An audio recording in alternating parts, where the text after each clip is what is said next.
en los frutos que debemos tener en nuestra vida. Y me preguntan por ahí, entonces, ¿qué es llevar frutos en la vida de un cristiano? ¿Qué son los frutos que espera Dios de nosotros?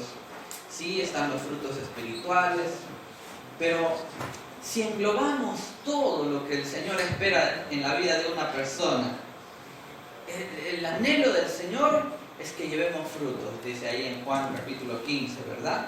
Es lo que han estado conmemorando en este tiempo de campamento. Pero ¿qué es entonces llevar fruto?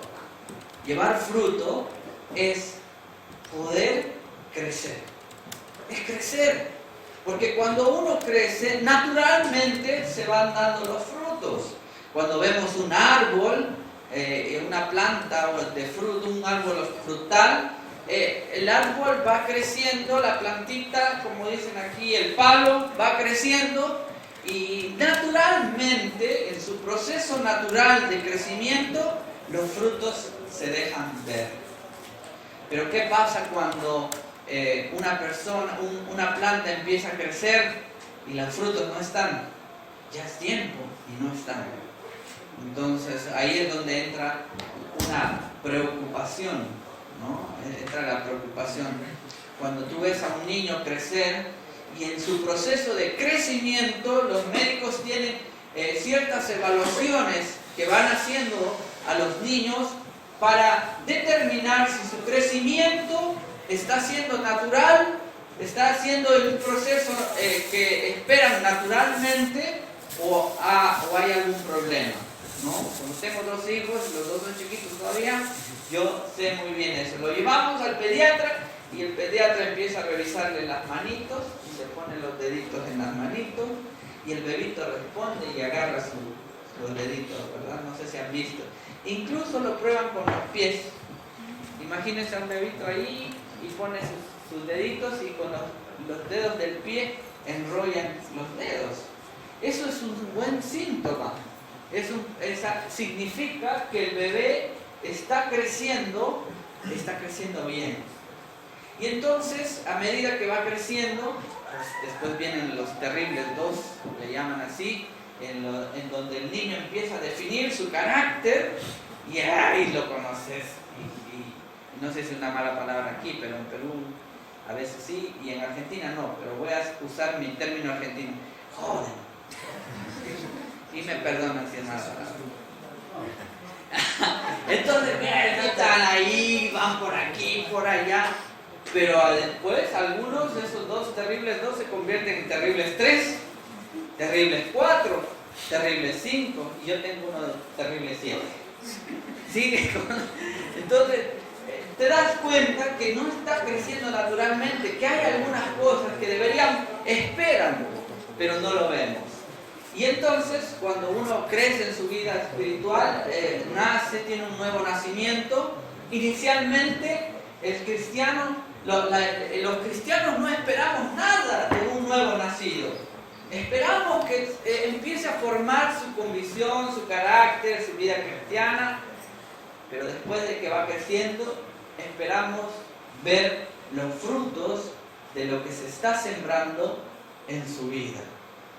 Y de eso se trata, dar frutos. Se trata de que tú en tu vida cristiana, inicialmente vamos a sembrar cosas en ti. Y ¿saben qué es lo lindo? Que en Dios siempre Él sigue sembrando en nuestra vida hasta el último día de tu existencia.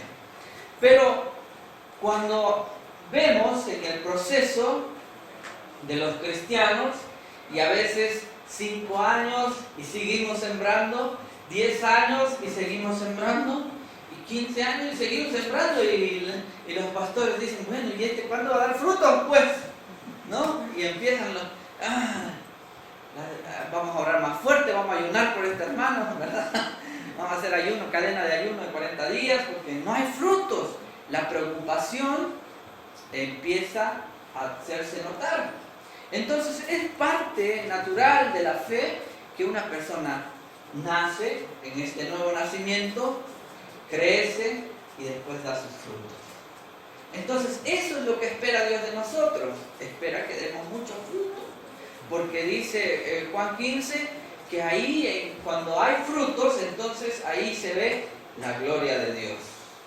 Pero cuando no hay frutos en nuestra vida, entonces lo más triste de no tener frutos en nuestra vida es que la gloria de Dios no se está manifestando en ti. Y si no tienes frutos, si ya tienes algunos años y no tienes frutos en tu vida de fe, te voy a dar un consejo. Preocúpate, porque no está bien. Cuando ves a un niñito hacer un berrinche, dices, ay, déjelo hermano, me dicen, es chiquito todavía. Pero si ves a uno de 12 años haciendo un berrinche, ¿qué le dices? Este es un niño malcriado, este no está bien, este no está funcionando como debería funcionar. Algo no está bien, algo no es correcto en la vida de esta persona. Y yo quería ejemplificar un poquito acerca del crecimiento. Vamos todos juntos a 1 de Samuel, en el capítulo 2 vamos a leer primero y después quiero leer una partecita del 3. Pero en el capítulo 2 vamos a leer en el versículo 22 al 26. Es la historia de Samuel y hay una parte específica que Dios nos muestra algo y yo oro. Entonces, estoy leyendo Nueva Traducción Viviente, dice así: ahora bien, Elí era muy viejo, pero estaba consciente de lo que sus hijos le hacían al pueblo de Israel. Por ejemplo, sabían que sus hijos seducían a las jóvenes que ayudaban en la entrada del tabernáculo. Elí les dijo: he oído lo que la gente dice acerca de las cosas perversas que ustedes hacen. ¿Por qué siguen pecando? Basta, hijos míos. Los comentarios que he escuchado del pueblo del Señor no son buenos.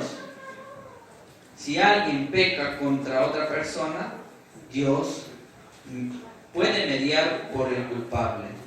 Pero si alguien peca contra el Señor, ¿quién podrá interceder? Sin embargo, los hijos de Elí no hicieron caso a su padre, porque el Señor ya había decidido quitarles la vida. Mientras tanto, escuchen esto, estoy en el versículo 26. Mientras tanto, el niño Samuel crecía en estatura física y en el favor del Señor y en el favor de toda la gente. En la versión Reina Valera dice: crecía en gracia delante de los hombres y delante de Dios, o al revés. ¿Verdad? ¿Estamos bien? Ahora quiero que veamos un poquito más adelante, solo un segundito más, en el capítulo 3 del versículo 1. Mientras tanto, el niño Samuel servía al Señor ayudando a Elí. Ahora bien, en esos días los mensajes del Señor eran muy escasos y las visiones eran poco comunes. Señor, te damos gracias por esta palabra. Te pedimos que no solamente sea un conocimiento que va a llegar a nuestras mentes, sino que pueda tocar nuestro espíritu, nuestra mente y también nuestras emociones, Señor. En el nombre de Jesús. Que no terminemos esta noche como una noche más, sino que con una convicción fuerte de seguir creciendo. En el nombre de Cristo. Amén. Entonces, acabamos de leer un poquito de la historia de Samuel. Hay algo bien interesante en esta historia. Elí era el sacerdote del pueblo, el joven Samuel era un hijo entregado para el servicio a Dios, era el hijo de Ana. Ana era esta mujer que no podía tener hijos, era una mujer estéril, que llorando le clamó al Señor: Señor, dame un hijo, y si tú me das un hijo, yo te lo voy a entregar a ti. Como muchas mamás, seguramente que no están aquí presentes, pero han orado por sus hijos, y tal vez tú eres uno de ellos, y dijeron: Señor, si tú me das un hijo, si tú me sanas, si tú me rescatas, si tú haces algo con mi familia, con mi salud, Señor, yo te voy a entregar a ti. Así que estoy casi seguro que algunos de ustedes han sido entregados al Señor por sus padres o por sus madres. De eso tengo convicción. Creo que algunos de ustedes han sido así entregados. E incluso tenemos una presentación en la iglesia, ¿no? Cuando traen los niños, los levantan como Timón, como el Rey León, ¿no? Una vez hice eso, casi se me cae el nene. Pero era un niño gordo, pero tremendo. Sí, no lo pude sostener. Y mi esposa estaba a la parte con unas miradas matadoras. Entonces, hemos sido entregados por el Señor y bueno, quizás es tu historia. Ahora, Samuel estaba sirviendo al Señor. Samuel era el de los mandados, ¿no? ¿Y qué hacía Samuel? El sacerdote necesitaba algo y Samuelito iba ahí. Samuel, necesitamos aceite. Y Samuelito iba a buscar aceite. Samuel, anda a hacer esto, a hacer el otro. Era el empleado, el encargado de apoyar al sacerdote. Fue criado ahí. La historia cuenta que más o menos, algunos teólogos opinan que Samuel fue entregado al templo más o menos a los 4 años. Otros teólogos dicen un poquito más, a los 13. Pero la Biblia dice que cuando fue destetado. Eso, en estos tiempos, un bebé es destetado más o menos al año, a los 2 años. No sabemos exactamente. Hay teorías de lo que practicaban los hebreos en aquel entonces, pero no sabemos. Pero lo que sí sabemos es que el niño fue entregado, separado de su mamá y entregado al templo. Este niño estaba ahí y una de sus tareas era cuidar que el fuego de la presencia de Dios, un candelero que estaba en el templo, tenía que estar con el fuego encendido. Esa era su tarea, una de las tareas de Samuel. Entonces, por orden de Dios, había exigido o le había pedido a los sacerdotes que ese fuego nunca se apagara. Que el día que ese fuego se apagara significaba que la presencia de Dios no iba a estar más. Entonces Samuelito tenía que ver, si han visto alguna vez este tipo de lámparas, son unas botellitas y en eso ponen una mecha, lo llenan de aceite y en esta mecha se prende el fuego y va consumiendo el aceite. Samuelito tenía que estar atento y él conocía su trabajo, sabía que cada cuantas horas el aceite se consumía y tenía que ir a llenar otra vez. Su tarea era mantener la presencia de Dios en el templo. Miren qué tarea.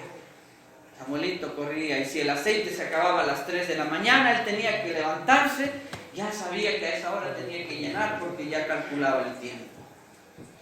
Y se ve que lo hacía bien. Y al final del versículo 26, cuando leímos, dice: mientras los hijos de Elí, los hijos del sacerdote, eran jóvenes corruptos, estaban envueltos en pecados corruptos, suciedad, estaban ocupando, y podemos leer en el 3 que los hijos de Elí estaban haciendo cosas que no eran correctas en el templo, estaban aprovechándose de su posición de liderazgo con la gente, seduciendo a las muchachas de la iglesia que llegaban a limpiar la iglesia, y entonces había todo un mundo de corrupción ahí alrededor de Samuel. Pero cuando leímos ahí en el versículo 26, mientras los hijos de Elí estaban pecando y estaban en lo más rico, en la salsa, ¿no? En su salsa de pecado, dice que el joven Samuel crecía en gracia delante de los ojos de Dios y de la gente. Mientras los hijos de Elí estaban perseverando en su pecado, porque el padre, si ustedes leen la historia, Elí los había exhortado. Pero parece que para Dios no había sido suficiente la exhortación.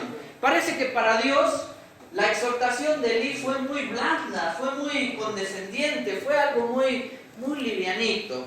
Parece que Dios estaba esperando algo más que solamente: hey, hijos míos, no es la cosa buena que escucho de ustedes, son cosas malas. Parece que Dios estaba esperando algo más. ¿Qué sería algo más que exhortar a alguien? Parece que Dios estaba esperando que Elí tomara una posición de separarlos. Pero sin embargo, estos hijos de Eli siguieron ministrando al Señor en una vida de pecado, en una vida corrupta. Seguían ministrando al Señor y tomando de los sacrificios, y ustedes pueden leer toda la historia si les interesa. Pero en medio de ese mundo corrupto estaba Eli creciendo en gracia delante de los ojos de Dios y delante de los ojos de la gente. Entonces, cuando estaba recordando mientras preparaba esta palabra, de dónde vengo, y de donde yo vengo fue un mundo muy corrupto. Estuve expuesto a muchas cosas en mi vida. Estuve expuesto a drogas, alcohol, estuve expuesto a relaciones sexuales ilícitas, estuve expuesto a muchas cosas antes de conocer al Señor. Esa fue mi vida. Estuve expuesto a abusos sexuales, estuve expuesto a un montón de cosas. Y gracias a Dios el Señor me libró, no me permitió hacerme adicto a ninguna de esas cosas, excepto al cigarrillo, que fui adicto por varios años. Llegué a fumar hasta 46 cigarrillos por día. Estaba matándome. Y eso es el pecado. Cualquier pecado que nosotros tengamos termina en autodestrucción. Cualquier pecado que tú tienes termina en autodestrucción. Entonces, estaba tan expuesto, y cuando me convertí al Señor, mi exposición todavía seguía. Mi círculo de amigos, el trabajo donde yo estaba, todo seguía a mi alrededor. Y yo decía esta frase: es que yo no puedo cambiar, yo no puedo crecer, yo no puedo transformarme mientras siga rodeado de este mundo corrupto. Mientras mis amigos del vecindario todavía sigan ahí. Mientras el pecado, la muchacha, las señoritas todavía estén ahí. Mientras el cigarro esté tan a la mano, mientras la marihuana todavía siga conmigo, no puedo. Y muchas veces caí y recaí en mis primeros meses de cristiano en esta idea de no puedo cambiar, no puedo detenerme en el pecado, porque el mundo corrupto que está a mi alrededor todavía está muy cerca de mí. Y yo había llegado al convencimiento de que no podías cambiar si estabas rodeado de la misma gente, si tus amigos todavía estaban cerca de ti. Hasta que leí esta escritura un día. Todavía no me iba a Argentina. Estaba ahí todavía leyendo, aprendiendo a tener mi vida con Jesús. Estaba leyendo este versículo y las letras se me hicieron grandes. ¿Cómo? O sea que Samuel estaba con los hijos corruptos de Elí, pero él no era parte de esa corrupción. Él estaba ahí presente, incluso físicamente, pero su espíritu no estaba en el mismo espíritu. Como decimos los cristianos, estamos en el mismo espíritu, porque yo estaba orando por ti, tú estabas orando por mí. Estamos en el mismo espíritu. Bueno, Samuel estaba en otro espíritu, en el espíritu de Dios, y los hijos de Elí estaban en el espíritu de la carne. Estaban en este espíritu carnal. Estaban perseverando en su pecado, mientras que Samuel todavía seguía siendo agradable a Dios, creciendo en estatura, creciendo físicamente, pero creciendo en esta gracia que tú y yo queremos. ¿Amén? Amén. ¿Tú quieres esa gracia? ¿Sabes que estamos rodeados? Este mundo, esta sociedad, nos tiene rodeados, nos tiene sitiados. Sabemos qué es estar rodeado de un mundo pecaminoso. Sabemos qué es eso. Sabemos que está rodeado de pecado. Y es más, ahora el pecado ya no está en los amigos. Antes estaba en los amigos. Hoy puede estar en tu teléfono y puede dormir debajo de tu almohada, contigo. En estos años que estoy aquí en El Salvador, me he dedicado a hacer una encuesta a los adolescentes. Y tengo ahí una información que todavía no quiero cerrar porque todavía quiero seguir expandiendo. En el mundo cristiano, en los jóvenes cristianos, adolescentes cristianos, el porcentaje uno de los pecados más recurrentes que está sucediendo ahorita en El Salvador, en las escuelas cristianas, es el sexting. Casi todos los adolescentes han incurrido en una o en otra manera, han sido partícipes de este antiguo nuevo pecado. ¿Qué es el sexting? Quizás por el nombre no lo conoces, pero este pecadito, ¿sabes qué es?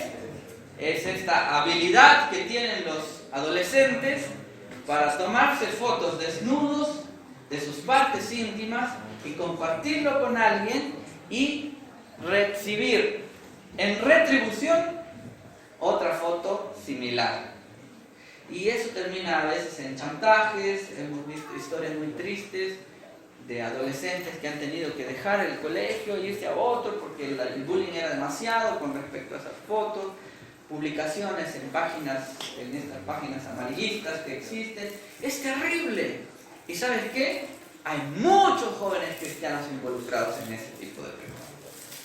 Las redes sociales, el Facebook, tú pones un video chistoso, un meme y pasás, hay que estar con los ojos así, porque de ahí te sale una pachotada. Entonces tenés que tener cuidado.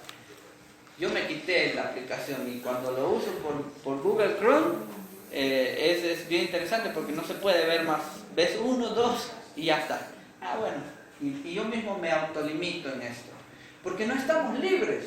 Nadie está libre. Todo está al acceso. Instagram, con esta mentira de ¿cómo se llama? De la vida saludable y el gimnasio.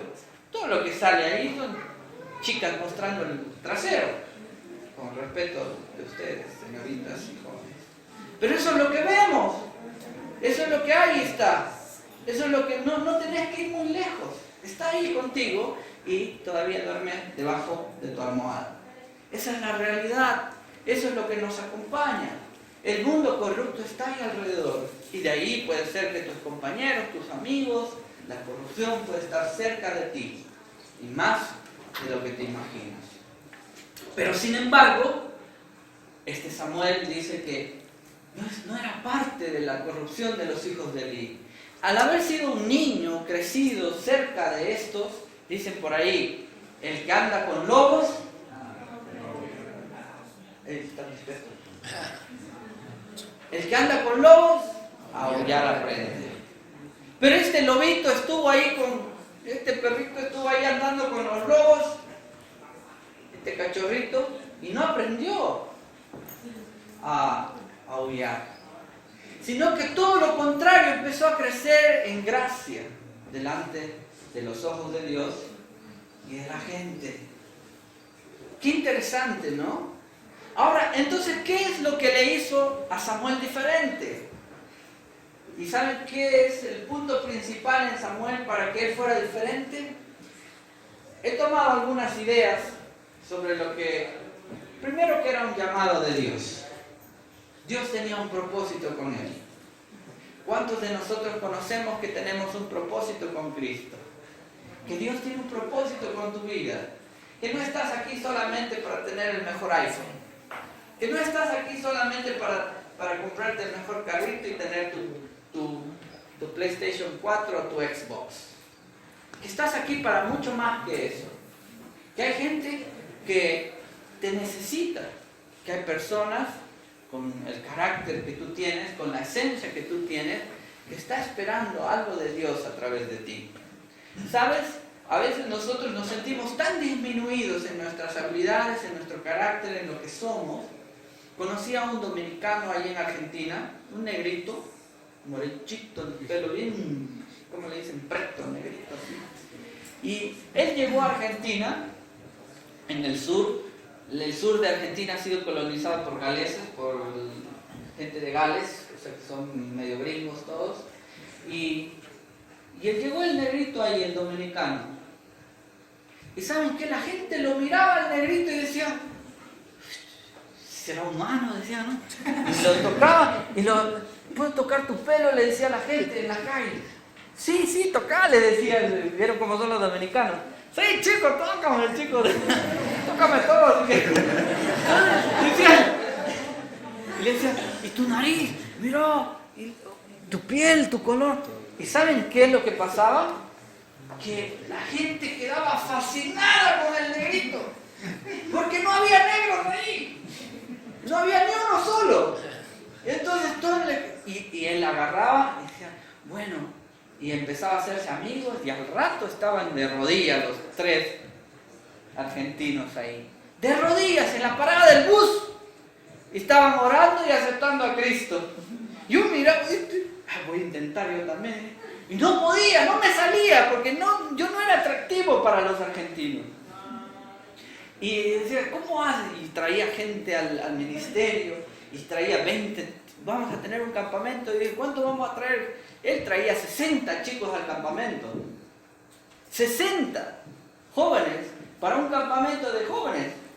¿Y cuántos traían los demás? 1, 2, 3 con suerte. Ese traía 60. Era un negrito atractivo para la gente de ahí. Mira que el Señor te ha creado y te ha diseñado con un propósito tan especial que hasta tu color de piel es útil para el Señor. Ahora, lo mandamos a Dominicana y dijo, quiero orar, quiero hacer algo en mi tierra. Quiero hacer algo ahí, mi gente. ¿Saben qué? Nadie le paró bola, dicen en Argentina. Porque era un negrito más de los miles que hay ahí en República Dominicana. Era uno más del montón. Quiso hacer algo y nadie le tiraba bola. Nadie le hacía caso. No tenía la gracia que tenía con los argentinos. Y ahora vive aquí en Argentina, tiene 2 hijos, sigue su ministerio creciendo, es un hombre próspero en el Señor. Es interesante cómo hasta el color de tu piel puede ser usado por Dios. El color, tu tono de voz, los que cantan, ¿verdad que sí? Son usados, ¿no? Yo quisiera cantar, no me sale. Hago un par de gritos ahí, pero la gente se ríe, me mira, no los conecto con Dios. La gente dice, me produce espíritu de burla. Entonces ya mejor no canto. Intenté tocar la guitarra. Había un ecuatoriano, que este ecuatoriano tocaba la guitarra y tenía 20 chicas ahí alrededor ahí. Cantaba, poeta, tu verano. Y ahí tenía las 20 bichitas. Pero yo también voy a hacer lo mismo. Me debía agarrar mi guitarra. Ni las ratas venían. Entonces, ¿qué es lo que pasa? Que cada uno tiene su gracia, tiene sus dones, sus habilidades, tiene esta esencia de Dios y tiene para un propósito. Pero si me dicen enseña y me dan más de 45 minutos, yo puedo enseñar una semana entera y termino bien contento, aunque tú no. Yo termino lleno de alegría, de gozo. Mi espíritu está contento. ¿Saben por qué? Porque el Señor me llamó a ser un maestro. Eso es mi esencia, ese es mi corazón, eso es lo que a mí me encanta. Yo disfruto enseñar, aunque la gente se duerme. Pero mientras yo lo disfrute, gloria a Dios. Lo demás no importa. Miren qué lindo es. Ahora, el Señor te formó, te dio una identidad, te dio un propósito, te ha dado algo especial que es único además. Que no vas a intentar tocar la guitarrita y no vas a atraer a nadie. Vas a intentar evangelizar a alguien y nadie se va a convertir. Pero tienes algo que tú tienes que descubrir. Samuel era un siervo de Dios, era un profeta. Dios lo había llamado, le había dado su identidad de profeta. Era pequeñito nada más y ya tenía que decirle a Elí que el Señor iba a destruirle a él y a toda su familia. Imagínense. Dicen los teólogos que puede ser que tenía 13 años cuando recibió ese llamado, cuando el Señor lo llamó. Entonces, estamos rodeados de cosas feas, de cosas oscuras, pecaminosas. Pablo decía que nuestra lucha no es contra carne ni sangre, sino que hay cosas espirituales.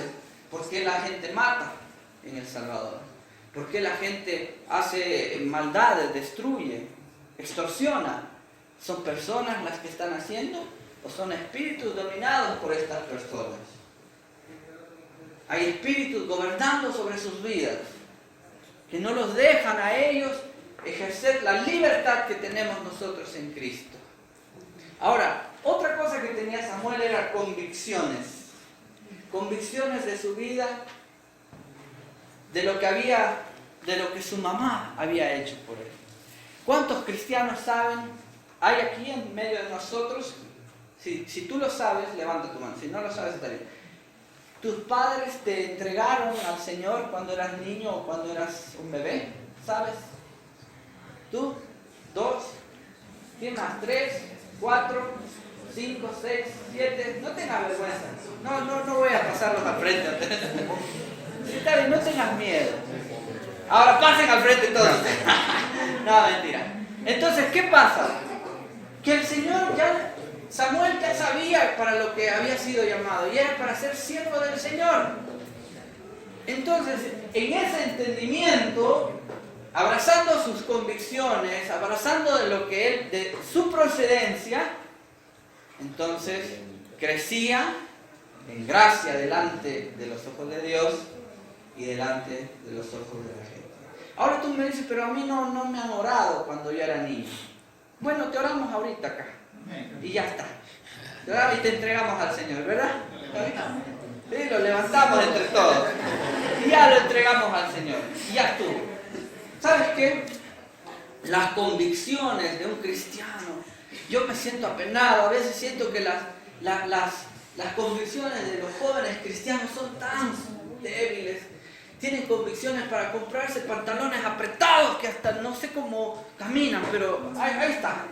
Convicciones para ponerse ropa apretada. Yo me pongo, pero porque estoy gordito, así me queda. No por moda. Pero para eso tenemos convicciones. Para eso sí somos buenos, para tener convicciones que son de apariencia. Para vernos bien delante de otros. Para eso tenemos convicciones. Pero las convicciones en Cristo, las convicciones en Dios, las convicciones que necesitamos tener como gente que ama al Señor. Entonces, ¿un cristiano qué es? Un cristiano que crece tiene que ser un cristiano que tiene a Cristo como el Señor de su vida. No es el Señor, es mi Señor. Él es el que gobierna en mi vida, Él es el que reina en mi vida. Él me conduce a tomar mis decisiones, Él me conduce a caminar con Él me conduce a no involucrarme en lo incorrecto. Él me conduce, Él me lleva, Él es mi rey. El rey tiene autoridad. Es como el propietario de una casa. El propietario de una casa, ¿qué es lo que hace? Cuando quiere tirar abajo una pared, ¿qué hace? La tira. Cuando quiere que, no, esta luz, esta ventana está fea, acá vamos a tirarla. Vamos a poner otra. No, es que esto está bien. Hace lo que quiere en su casa, ¿verdad? Pero los que alquilamos como nosotros, allá en la base de Jucún, ¿qué hacemos? Vamos a preguntarle a la hermana a ver si podemos mover un poquito esta pared, 1 centímetro. Hermana, ¿podemos mover esta puerta, sacarla de aquí y ponerla acá? Mire, fíjese que yo no tengo la autoridad. ¿Por qué? Porque no soy el propietario. Pero cuando un cristiano entiende que Jesús es su propiedad, Él es su dueño, entonces Él no decide lo que quiere hacer. Cuando está en su teléfono y se le va a aparecer una cosa rara, dice, pero Señor, ¿debo ver esto o no? ¿Qué crees que te va a decir el Señor? Sí, míralo, enfrente el pecado, dale, destrúyelo. ¿No? Entonces, Señor, Él es mi dueño. Él es mi dueño, Él es mi Señor. Él tiene la propiedad, Él tiene la autoridad para hacer en mí lo que quiere. Pero como no le hemos entregado esa propiedad al Señor, entonces nos damos algunos permitidos. Y bueno, Señorcito, déjame un ratito solo aquí. Voy a tomar una decisión que no te va a gustar. Pero como a Dios no lo podemos burlar, y Él es omnipresente, y Él está en los buenos momentos tuyos, pero también está en los malos. Entonces, ahí está ¿El Señor es el dueño de tu vida o es solamente un inquilino que le permites entrar a tu vida en ciertos momentos o le permites entrar a tu vida en determinadas situaciones, pero en otras, por favor, Diosito, no te metas? Déjame aquí. No te metas. Esto es un tema mío y de mi novio. Esto es un tema mío y de mi novia. No te metas. Entonces, ¿eres tu dueño? Samuel estaba creciendo en gracia. Y la única manera de crecer en gracia es sometiéndote a Dios. No hay otra manera. Puedes ser buen colaborador, puedes ser participativo en la iglesia, puedes estar involucrado en ministerios, puedes hacer muchas cosas, incluso puedes ser misionero e irte a otro país. Pero si no gobierna Él en tu vida, si no es el Señor, no es el Rey, no es el que tiene toda la soberanía sobre ti, entonces estás condenado a no dar frutos, a no crecer, a detenerte. Crecer, dicen por ahí, que es alcanzar lo que no alcanzabas. Es lograr lo que hasta ahora se te había sido imposible. Crecer es haber avanzado. Si hoy no podías frenarte en ese hábito que tienes, entonces, como crecí, hoy sí puedo. ¿No? Antes no estaba involucrado en ningún tipo de servicio, no tenía amor por la gente. El único que yo amaba era yo mismo. Para ese sí tenía amor. Me miraba al espejo, me peinaba bien lindo y decía, ¡ay, cómo me amo! ¡Qué lindo que soy! No podías amar a nadie más, pero como el Señor está gobernando en tu vida, empiezas a tener amor y compasión por otros. Entonces estás creciendo, tu corazón se está ensanchando, tus estacas se están abriendo.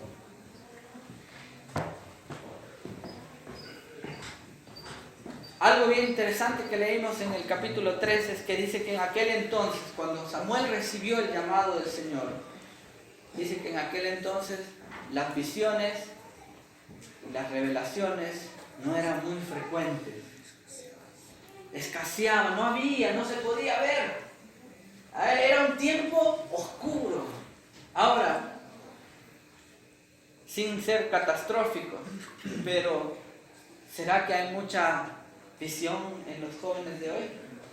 Hay mucha revelación de Dios, que son palabras que ni siquiera escucho ahora entre los cristianos. Ni visión ni revelación escucho. Pero dice que escaseaban en los tiempos de Samuel. No había palabra de Dios. No habían visiones. Y estoy hablando de estas visiones donde Dios muestra lo que va a hacer. No había. Le preguntamos a algún joven, ¿y qué visión tiene Dios contigo? Y no sé. ¿Y qué revelación tienes de esta semana? ¿Qué te reveló Dios? Y espérate, déjame ver qué vi en el canal 27. Ya voy a contar algo, hermano. Espérate. Este mes tengo una revelación de Dios. Yo sé que tengo algo nuevo de Dios en mi vida. Pero déjenme rebuscar ahí. En alguna de mi Biblia tengo algún marcadito. Déjenme ver. Ya sé cuál es. Josué 1:9. Más trillada esa palabra. Es buena, pero está trillada, ¿verdad? No, perdóneme, hermano. Tengo otra. Juan 3:16. Esa es nueva. Nueva revelación. Trillada también. Otra vez. El Salmo 91, hermano. Salmo 91. Esa es nueva. Esa es una nueva revelación de Dios para mí. No hay revelación, no hay nada nuevo de Dios para nuestras vidas. No hay algo que esté desafiándonos. No hay algo que te esté impulsando a ti a ir a más. Si eso está pasando, algo está mal. Y podemos arrepentirnos. En aquel entonces, los hijos de Eli no tuvieron la oportunidad del arrepentimiento. Los hijos de Eli no pudieron llegar a Jesús y arrepentirse. Aunque después el Señor les dio la oportunidad. Pero en aquel entonces no. Y tuvieron que morir así. Nosotros sí tenemos a Cristo para arrepentirnos. Nos faltan convicciones. Quiero mostrarle un videito, 10 minutos, dura 9 minutos. Y por ahí, perdónenme, porque en partes de este video hay algunas unas cosas que no nos importan, pero quiero que vean a estos niños, se enfoquen en los niños que voy a mostrarles ahora. Es un video de baja calidad, es una noticia antigua de Perú, pero creo que podemos rescatar algo especial para nuestras vidas y finalmente quiero orar junto con ustedes. Estos niños, ahí mientras se pone, ¿hay audio? ¿Sí? Sendero, permíteme un segundo. Sendero Luminoso fue el movimiento comunista revolucionario que estuvo en Perú casi en las mismas épocas en las que estuvo aquí el FMLN y el Estado. Tuvimos un conflicto armado en donde el gobierno de Perú sí ganó, pero en estos años Sendero Luminoso no ha detenido su movimiento armamentario y quiero que vean este video, después les explico un poquito más. Es el salto a la guerra popular democrática de Resistencia Nacional, antiimperialista yanqui. Iván tiene 9 años y es quizás el más despierto de los 17 niños que acompañan a Víctor Quispe Palomino, camarada José, el líder del grupo armado más peligroso del Perú. Como hijos de esta causa revolucionaria. Ellos conforman el perturbador futuro de un grupo que carga miles de muertos sobre sus espaldas en el valle de los ríos Apurímac y Ene. Gracias. Hace unas semanas, Punto Final mostró estas imágenes provocando el repudio mundial de un secreto a voces, el reclutamiento de niños en el ejército de Sendero Luminoso. Sin embargo, esta semana el Poder Judicial arrancó una compleja misión: rescatar a los niños de Sendero Luminoso. Compañeros, vamos a agitar. Posición de agitación, 1, 2, 3, 4. El Estado no puede aceptar que un día más esos niños y niñas permanezcan en poder de Sendero Luminoso. El marxismo, leninismo, maoísmo, principalmente el maoísmo, para la revolución verdadera socialista mundial.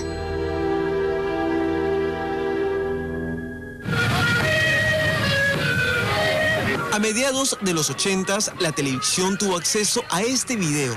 En las imágenes aparecen niños y adolescentes en una suerte de talleres artísticos de Sendero Luminoso, entonces liderado por Abimael Guzmán, el presidente Gonzalo.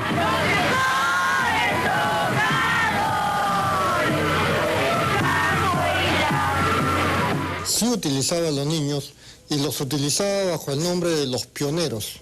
Continúan teniendo a los niños en los llamados guaguaguasis revolucionarios, en donde ellos decían que en estos lugares se están criando los hijos de la revolución. Por esos días, Sendero recorría los pequeños poblados haciendo levas a cuanto menor hallaba en su camino. Tenía que haber entonces un bautizo de sangre. Entonces estos niños que están siendo preparados para eso, ¿no?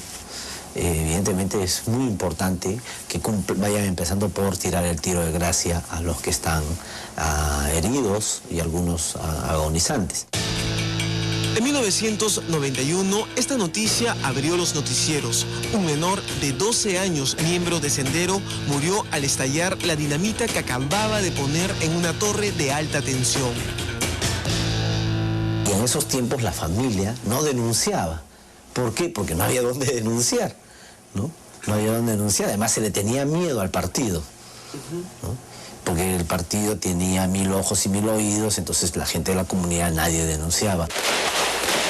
Casi 10 años después, se volvió a hablar de la presencia de niños en las emboscadas subversivas.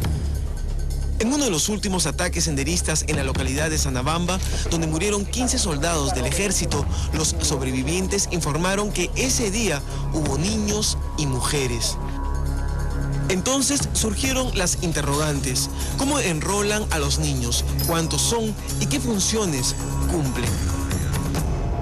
José, tío. ¿Edad? 11 años, tío. Samuel, 10 años. Nora, 10 años. Martín, 10 años. Johnny, 10 años. Alberto, 10 años. Iván, 9 años. Elvis, 8 años. Miriam, 11 años.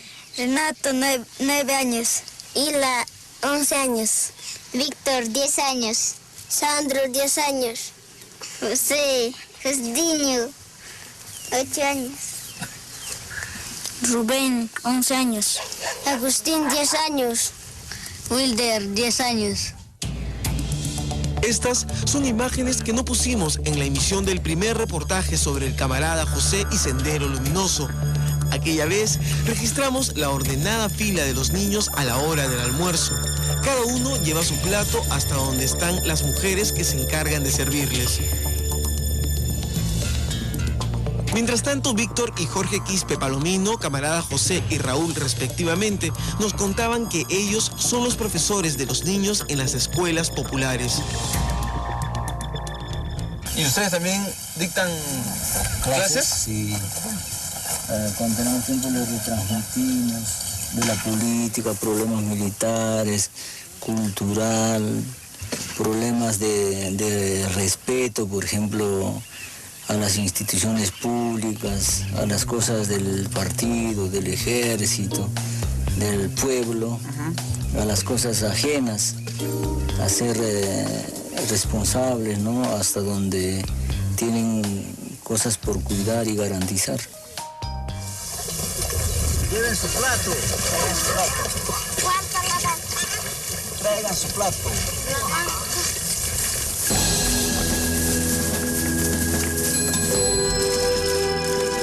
Los niños terminan de almorzar y siempre en fila, cada uno se encarga de limpiar su plato.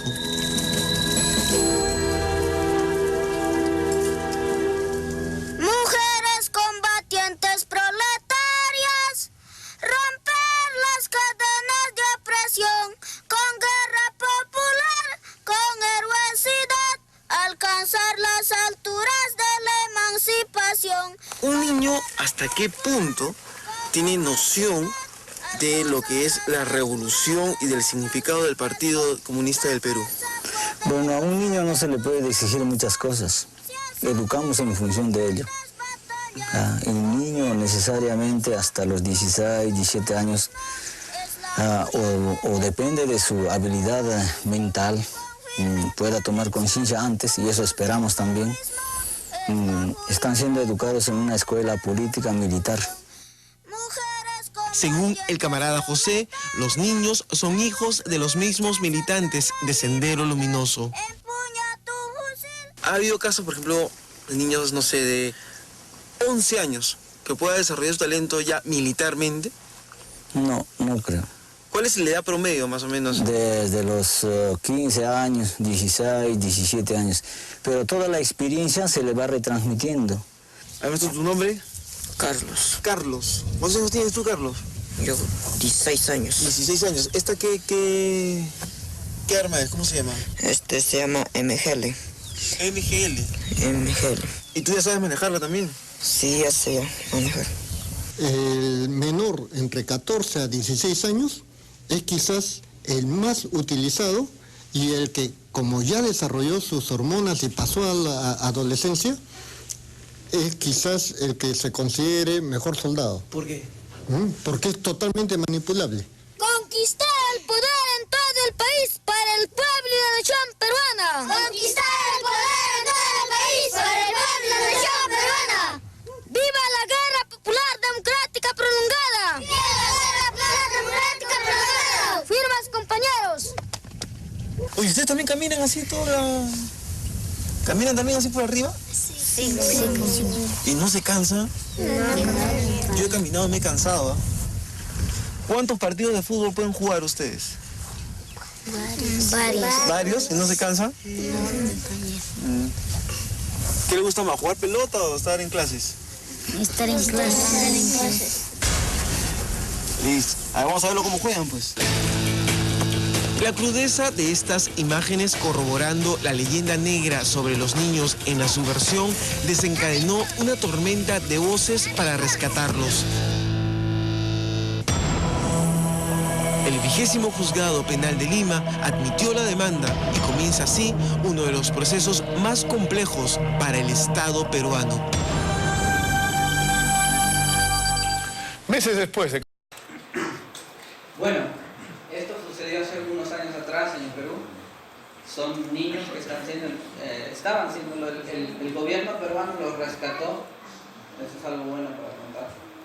Estaban siendo entrenados para la guerrilla. Esto sucedió hace unos años atrás. No es de los 80, aunque ellos siempre han estado entrenando niños. Y eso es una historia muy parecida aquí en El Salvador, ¿verdad que sí? Es algo que sucedió. Quizás algunos ya no se recuerdan porque eran o no habían nacido o eran bebés o niños. Pero esto es algo que está sucediendo ahora. Miren los niños, la disciplina que tienen, ¿no? No estaban jugando al campamento, estaban entrenándose para una guerra. Estaban entrenándolos para una guerra, estaban entrenándolos para luchar en esta guerra popular, le llaman ellos, la revolución que ellos siguen anhelando contra el gobierno. Y están entrenando a estos niños y todavía no han detenido. No hay un reportaje más moderno que quisiera mostrarles, pero eso es algo que hacen. Y estos niños crecen con esta mentalidad de guerra. Cuando ellos están preparados, dice que cuando tienen 16 años. Ahora miremos un jovencito cristiano de 16 años. ¿Qué quiere en la vida? Una guerra popular. Quiere combatir, quiere luchar por su patria, quiere luchar por el evangelio, ¿verdad? Es igualito, ¿verdad que sí? No, ¿qué quiere un joven de 16 años? Un joven de 16 años quiere un buen teléfono, el mejor, quiere un Xbox en su cama con un televisor grandote, con unos buenos parlantes y que suene bum bum bum cuando va jugando, ¿verdad que sí? Es lindo el joven de 16 años, el cristianito. Ay, qué preciosos son los cristianos. Porque nacimos para hacer amor, para dar amor, ¿verdad que sí? Para amar al caído, para eso. ¿Saben qué? Estamos formando jóvenes débiles, jóvenes con una mentalidad de querer solamente progresar financieramente en la vida. No saben pelear por su evangelio, no saben pelear por sus convicciones cristianas, no saben pelear por su fe. Solamente están en este mundo como una pieza más del... Ahora, tuve la oportunidad de tener unas conversaciones con algunos musulmanes aquí en El Salvador y allá en Santa Ana. Santanecos convertidos al Islam. ¿Saben qué? Tienen convicciones fuertes. Ellos, tanto como estos niñitos, están preparándose para una mentira, para pelear por una mentira, para pelear por algo que sabemos que es una mentira, que no ha conducido a nada, que ha conducido a muerte, a destrucción. Y yo mismo, mi familia misma, mi hermana es testigo, hemos sufrido por parte de esta guerrilla en Perú. Mi papá tiene secuelas fuertes que le han dejado traumas fuertes en su vida. Me acuerdo que cuando mi papá estaba durmiendo y yo lo iba a despertar, mi papá se despierta como que era un terremoto o algo. Y apenas le hace el papá. Tiene secuelas, él escucha voces de este terrorismo, de estos movimientos terroristas.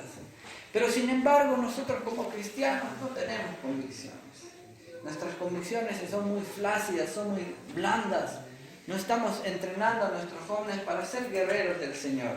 No con espada, dice Pablo, ¿no? No, la escritura, no con ejército ni con espada, pero sí con convicciones, con fe, ¿no? Esto no tenemos, ¿no? Estamos tan comoditos, nos protegen tanto.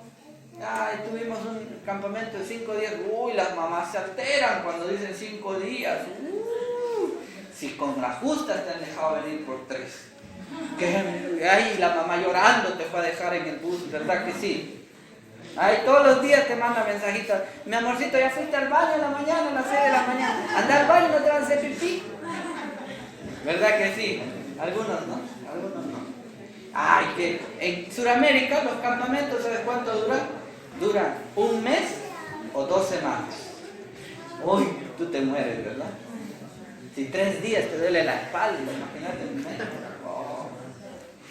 Pero lo que quiero desafiarte en esta noche es a tener convicciones. ¿Cómo vamos a hacer un cambio en El Salvador? ¿Cómo vamos a hacer un cambio ahí en tu iglesia incluso? En tu comunidad, en tu escuela. Si somos jóvenes sin convicciones.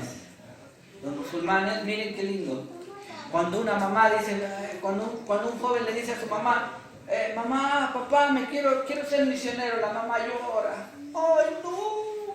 ¿Qué te he fallado? Dicen las mamás aquí. ¿Qué he hecho yo para merecer este castigo? Ya no se acuerdan el día que te presentaron y dijeron, Señor, te presento a este niño y haz de él lo que tú quieras. Ahora el Señor le llama al llamado misionero. Y la mamá dice, ¿en qué te he fallado yo para que me hagas esto? Me estás traicionando en la vida. Dice la mamá, llora, sus lágrimas gordas le caen de dolor, de sufrimiento. Ya no se acuerdan cuando le entregaron y dijeron, Señor, hazle, si quieres, un misionero, un pastor, un siervo, o un profesional entregado en las diferentes áreas de la sociedad. Ya no se acuerdan. Dicen, no, es que yo no quería eso, yo quería que él prospere, que él sea más que yo. Eso nomás quería, Señor. No tenemos convicciones, nuestras convicciones son muy flácidas, son muy suaves, muy blandas.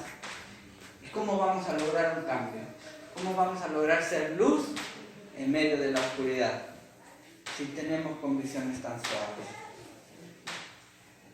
Los musulmanes, cuando un papá, un yihadista dice, se va a poner el chaleco y se va a explotar, ¿sabes qué? Los papás se sienten orgullosos de que su hijo va a morir por Alá. Dicen, wow, mi hijo va a morir por Alá. La familia entera se llena de gozo porque el hijo se va a matar por Alá. Ay, los papás también, ¿no? Cuando le dicen, te vas a ir a Afganistán, lloran los papás. Te vas a ir al campamento, nomás lloran. ¿Qué será que si un día dicen, me voy a morir por Cristo, papá, mamá? Ese día los papás denuncian al pastor. Sí. No, lo están manipulando, le están haciendo mal, le han lavado el cerebro a mi hijo. Si quieren entregar su vida al Señor, realmente. Ahora Pablo dice, hoy hablábamos en la tarde, todo, sus títulos empiezan a nombrar, yo, hebreo de hebreos. Enseñado a los pies de Gamaliel, tenía doble nacionalidad romana y era judío también, tenía preparación, todos sus títulos, todo dice, lo tengo basura, estaba dispuesto a todo, pero nosotros queremos recibir de Dios, queremos que Él nos ayude, que Él nos dé logros. ¿Para qué mostrar? No, mira, el Señor, ese nuevo evangelio donde dice, esto me ayudó el Señor, esto me ayudó. Pero ¿cuánto estamos dispuestos a renunciar por Él? Queremos ganar para el Señor, pero no queremos perder para el Señor.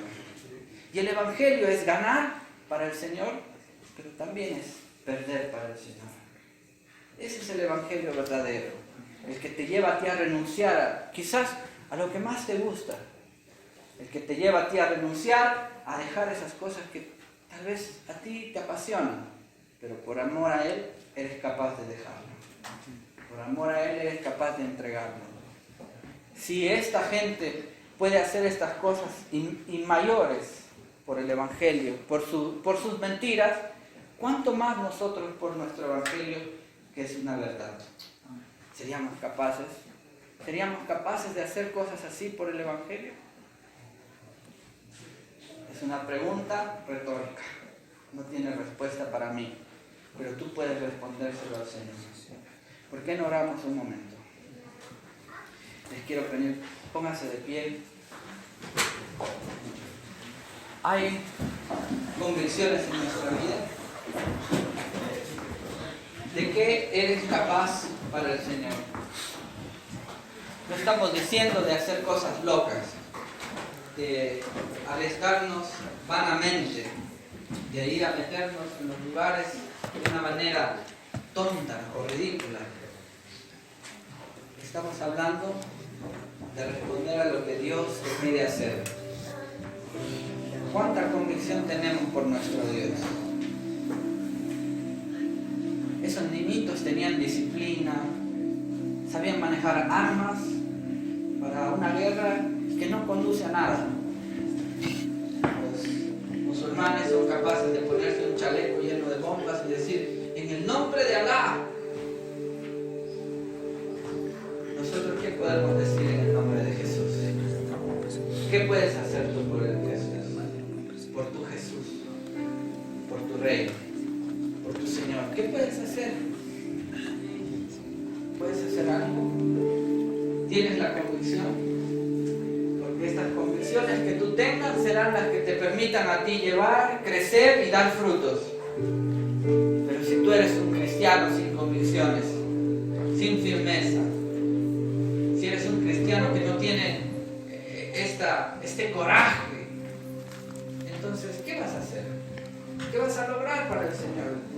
¿De qué manera vas a ser útil? ¿Dónde se van a ver tus frutos?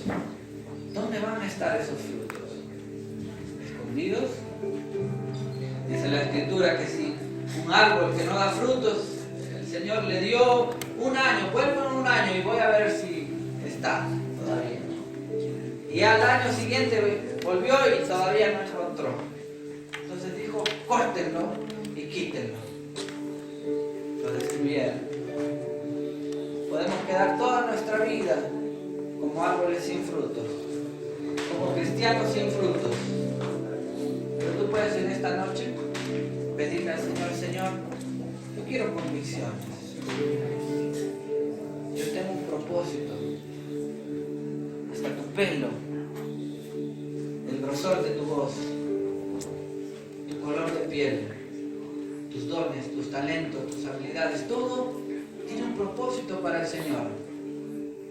Pero si no tienes convicciones, eso va a ser una vida sin frutos.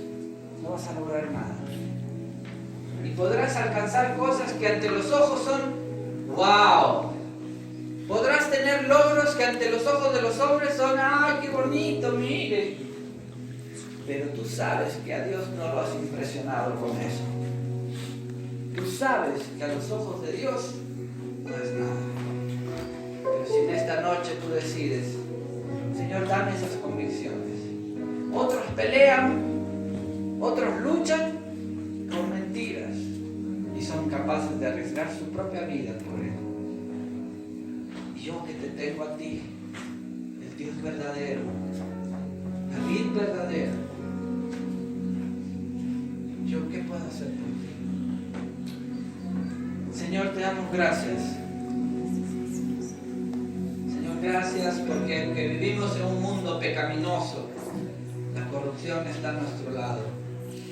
Está tan cerca de nosotros.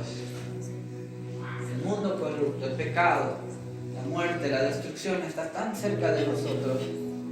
Pero sin embargo, Señor, tú nos permites crecer en gracia delante de ti y delante de los hombres. Señor, en esta hora quiero orar por estos jóvenes y quiero pedirte, Señor, que nos des convicciones. Señor, hay mucha gente que tiene convicciones por cosas humanas, por mentiras, que solamente traen más muerte y más destrucción. Pero son atrevidos, Señor. Danos también ese espíritu atrevido a nosotros, de ser capaces de ofrendar nuestras vidas para el Señor. Y como dice la Escritura, no con espada ni con ejército, pero con las convicciones que aprendemos de ti en tu santa palabra. Señor, te damos gracias. Señor, te damos gracias. Yo quiero más de ti.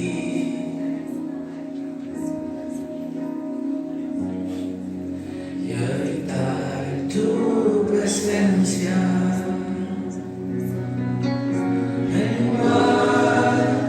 Para que crezcas tú,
Pedirles a todos los líderes que se acerquen a estos jóvenes y oremos por convicciones fuertes para ellos. Pero antes de eso, quiero orar con ustedes. Señor, a este grupo de líderes, Señor, te pido que dupliques, tripliques sus convicciones. Esa convicción, ese amor férreo, esa espada espiritual en sus vidas, para primero destruir sus propios enemigos, sus propias luchas, Señor, sus propios enemigos, sus propias luchas, eso que les detiene, eso que cada tanto les bajonea, los tira abajo, les hace perder el foco de su fe, de su ánimo, de su entrega a ti, Señor. En esta hora, Señor, que sean multiplicadas sus convicciones, su renuncia, su entrega, su fe, su amor, su pasión por ti, Señor. En el nombre de Jesús, Señor. Y ahora les pido, acérquense a ellos y oren por ellos. Díganle una palabra de ánimo, una palabra de fe. Ustedes los conocen más, ustedes saben con lo que luchan, con lo que pelean, con las dificultades que enfrentan, tal vez en su vecindario, tal vez ahí distribúyanse, pero que ninguno se quede sin que alguien haya orado por ti. Señor, gracias. Ustedes saben lo que están luchando, con lo que pelean, el desánimo, saben sus problemas, saben cómo caen cada tanto. Señor, en esta hora, Señor, te damos gracias porque tu gracia sobrenatural sobreabunda sobre nosotros. Porque tu gracia, Señor, hace que nosotros seamos renovados, Señor. Porque en tu gracia, Señor, nuestros pecados son perdonados. Porque en tu gracia, Señor, somos hechos nuevos, Señor. En el nombre de Jesús. Somos hechos nuevos. Somos hechos nuevos, Señor. En tu gracia, Señor, podemos levantarnos nuevamente. En tu gracia, Señor, podemos pelear contra aquello que nos desanima, contra aquello que nos tira abajo, Señor, con aquello que está empezando en nuestra vida una y otra vez, Señor, gracias, Señor, gracias. nombre de Jesús, trae renuevo en sus vidas, Señor. Dale convicción, Señor, para luchar, para pelear. Oh, Señor, gracias. Gracias, Dios.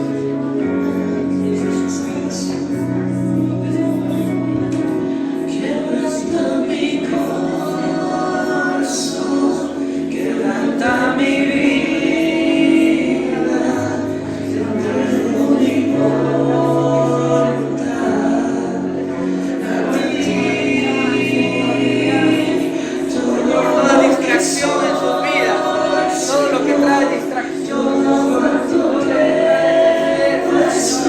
desánimo, que les hace caer una y otra vez.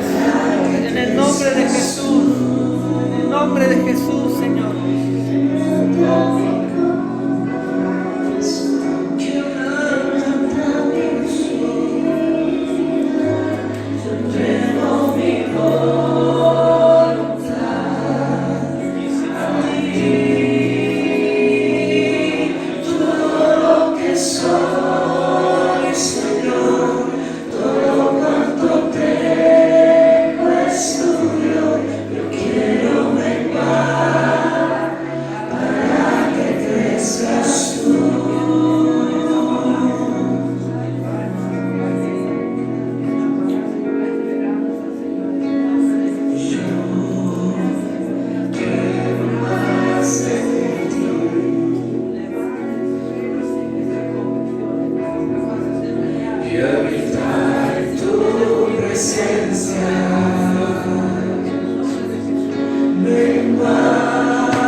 de ti en sus vidas, Señor. Tú pongas esas convicciones, esas luchas, oh Dios, por amor a ti, Señor. Que sean luz en medio de este mundo, Señor. Que resplandezcan, Señor.